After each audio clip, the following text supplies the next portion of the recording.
Howdy folks, it is DIECAST Buffet here again. Today we'll be doing a Q&A video. This was like planned maybe a month or two ago, so we're gonna go ahead and hop right into it. I'll be answering 10 of the best questions that I can find.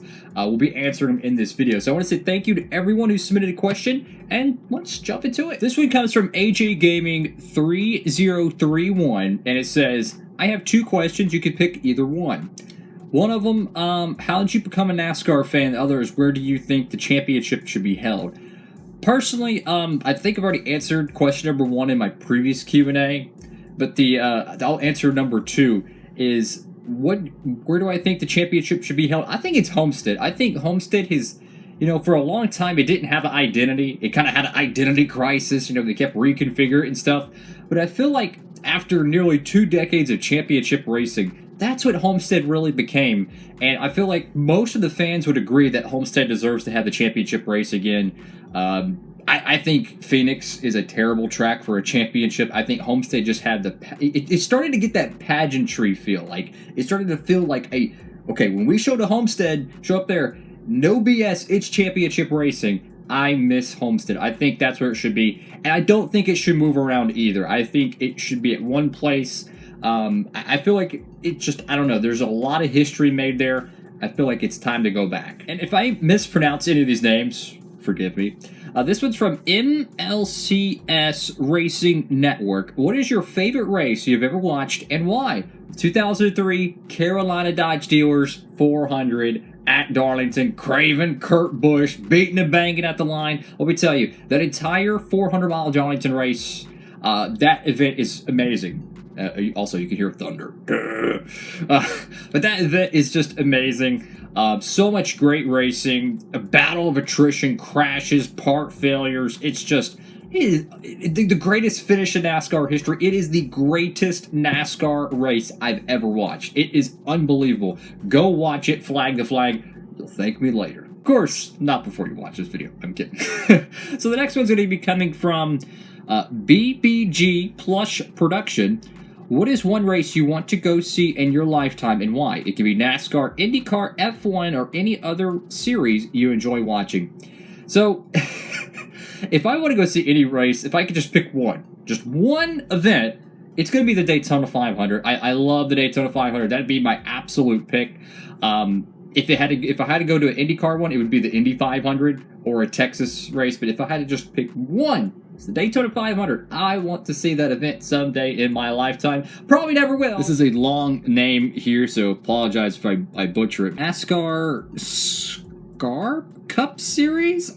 If I mispronounce it, forgive me, please. 5219 says, out of NASCAR world, what are your goals in this life? Hi from Guatemala. So, hello there. It's cool to see we have some international cats. I've had people message me from like Europe and stuff like that, so that's really cool. People all over the world to watch. But my main thing in life is that I just want to be able to, I'm not perfect, but I am religious, right? Christian. I just want to be able to go through life and someday be forgiven for everything that I've done and to be in heaven. I'm just keeping it real, right? That's my true goal in life. I'm not perfect, right? I'm a sinner. It happens, but that's outside of the NASCAR realm. That is like my true purpose in life. Like, just real talk. Like, that's really all I truly care about. I don't care about riches. I don't care about fame. I don't care about that.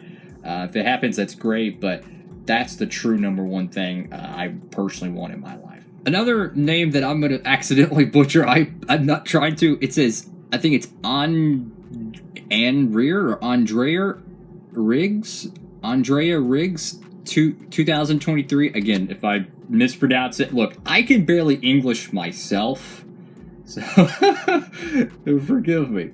It says, would you rather have a Lionel diecast to have blurry decals or be on the PTC mode? All the blurry decals by far, because I can strip it down to the bare metal and make my own. Crazy Dallas asks, do you do NASCAR stop motion? If not, then would you ever? I did actually do stop motion. If you look at the NASCAR Duralast Cup Series, the first, 2 races of that entire series were stop motion. And let me tell you, they were a pain in the butt. I'm talking hours, and hours for a stop motion that, I'm just going to keep it real, sucked.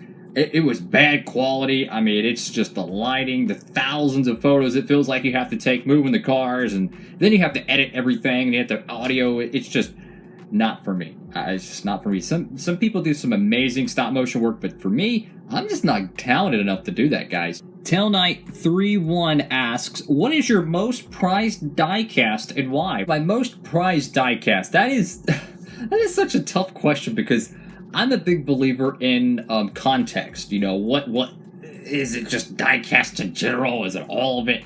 Because I have so many different memories with different diecasts, cars I've collected back in I remember getting them brand new in 2002, 2003, from family members that are no longer around anymore. So those mean a lot to me. Cars that maybe I picked up at the racetrack the first time or first couple times that I was able to go years ago. You have a lot of memories. I couldn't just pick one though. I just couldn't, It's like I've been so blessed to have hundreds of cars, right? But each one of them has a story to tell, right? If those cars could speak, so many great memories.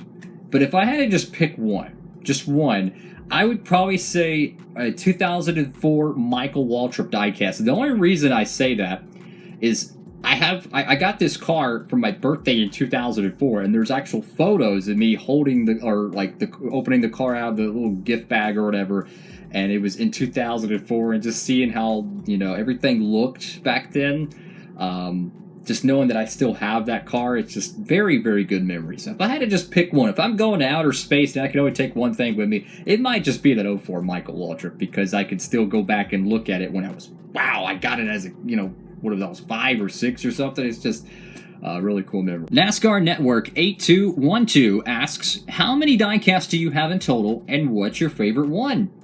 Well, we kind of answered part of that. I don't know what my true favorite is. I'm going to say this in a humbly way. I really don't know the true count of how many cars I have. I do have diecast cases that have I think they hold about 108 apiece. I have 4 of them, and they're like 90% full, so 350 there. I have a bunch of cars put up in my curio cabinet.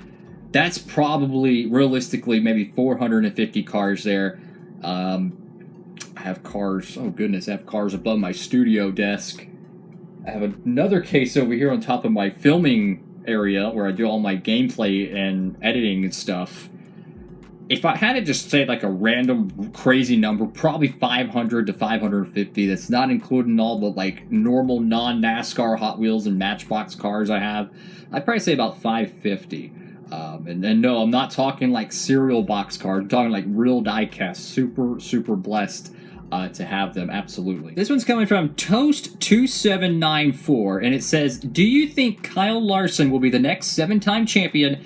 And if so, which years would he win it? Okay, so I'm going to say right off the bat, I'll try to keep it short, but NASCAR is what I call the parity era. The parity era is when the cars are so equal that it's so hard to be dominant, right? You have the playoff scenario that's pretty much a March Madness bracket. If you've ever watched NCAA basketball, you'll know what that means. Anybody can win the championship. You just have to get hot at the right time. So my point is, it's going to be next to impossible for a driver as talented as Kyle Larson, as in years past, the Jimmy Johnson and even a Dale Earnhardt or Richard Petty, in this modern times with the way the technology is so equal. I don't think we'll ever see more than a 5-time champion, to be honest with you, unless NASCAR goes back to the pre-parity era where you didn't have spec cars and you didn't have a March Madness playoff bracket. It's just impossible. I mean, Larson, to put this in one little thing, Larson could win 35 races in a 36-race season and be 3 inches away at the start-finish line at Phoenix to the other cat in the Final Four and lose the championship. That's just the parity you have. So I think he'll get maybe 2 more championships, but I don't think much more than that. I don't think Elliott's going to win another championship. And I've said this after he won his 2021. I just don't think he's going to, because it's so parity-driven in this sport. You got guys like Tyler Reddick. You got guys...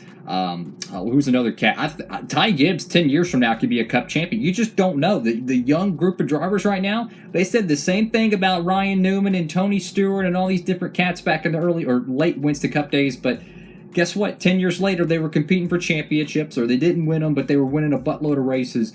The young group of drivers right now, they're going to rise to the top, and they're going to be competing for titles, so I don't think there's a snowball's chance in you-know-what, unfortunately, as much as I love Larson as a driver.